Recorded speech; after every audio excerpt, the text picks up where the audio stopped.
And I served under him for years, so I must have heard him probably do 150 eulogies.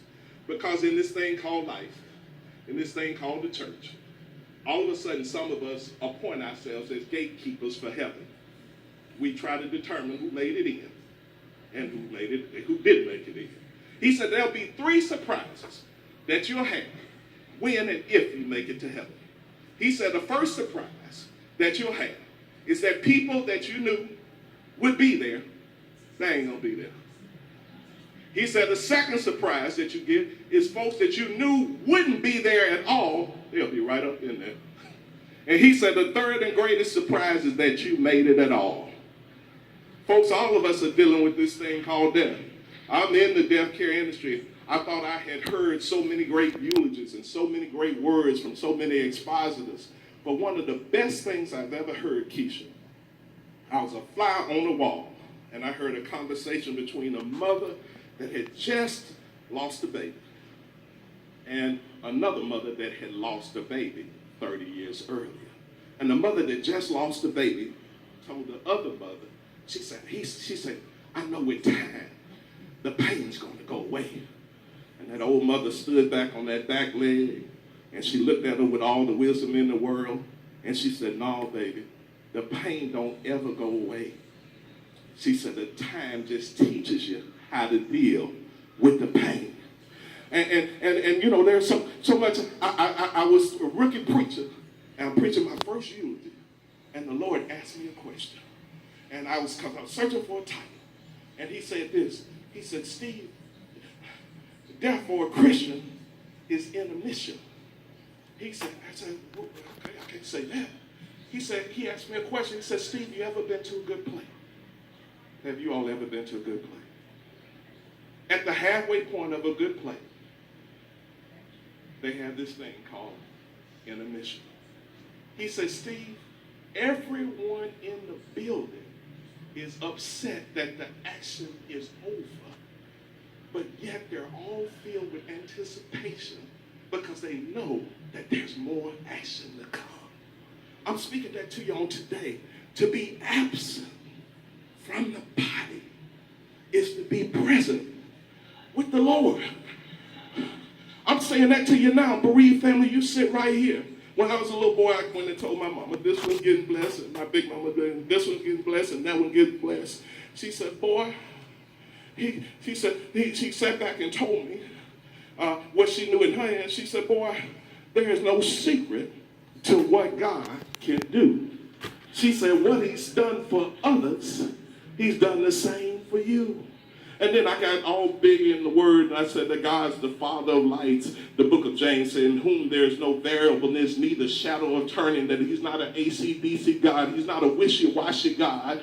What he does for one, he will do for the others. Let me call the roll. If you had a family, don't you move. But if you've had a death in the 60s that hurt and rocked your heart, stand up in the room.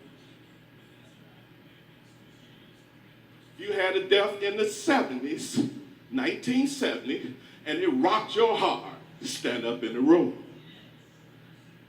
If you lost somebody that was so precious to you in the 80s, stand up in the room. How about the 90s? Good old Y2K, the year 2000. A death helped you and God kept you through death that rocked your soul. How about 5 years ago? 2 years ago?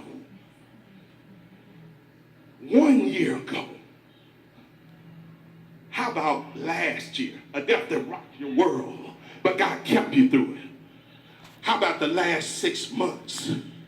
And there's somebody in here that God kept you last week. Do you see this room, Keisha? Do you look around the room? The Bible said that God, it said in the book of, that God, he's not a respecter of persons.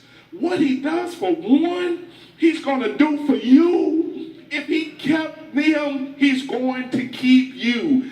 Child of God, my brother and my sister, I'm speaking that word to you on today, that God is in the background of your life. I heard back in school when we were walking to school, and I asked my grandmama, what's that thing right there? Because we used to have to walk to the grocery store. We walked from Azalea all the way up to Bellevue. There was a pick pack up on Bellevue, and I ran, and that thing right behind me ran everywhere I ran. I ran to the left, and that thing ran again. There it is right there.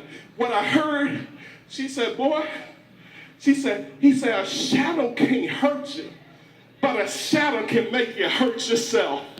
And I'm speaking today, we serve a God that kicked the teeth out of death, hell, and the grave. We got a God that conquers death. He's our refuge. He's our strength. God is our very present help in a time of trouble.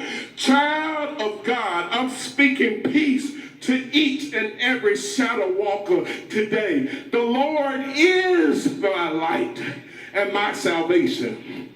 Whom shall I fear? The Lord is the strength of my life.